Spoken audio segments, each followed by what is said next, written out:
Ема е много умно дете и всички колеги много я хвалят, но поведението й...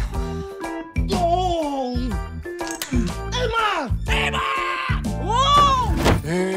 Едно време какви деца имаше. Съсипаха тая държава. И въобще няма да играе, вие сте... гати! Странното семейство! Аз съм Колю Лудя. Ковшейката съм аз. Искаш аз съм червената шапчица? Да? Само глупости ви учат в това училище. Калуяне! Димитре! Калуяне! Ами ние сме инфлуенсъри. Смисъл? Бе, търсим гъби. Да. Ти нещо да не си объркала приказката, а?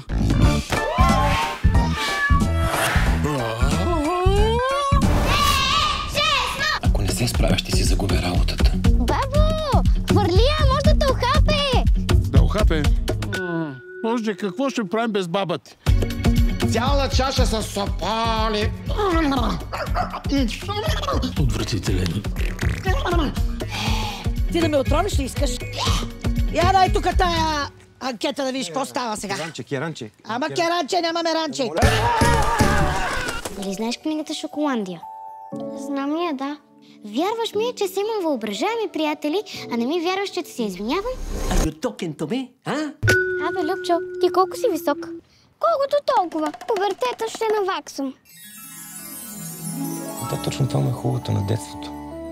Не е нужно да мислиш толкова, да се тревожиш, да се напрягаш. Обичам те, дядо. И аз те обичам. Гледайте семейната комедия Ема и Шоколандия.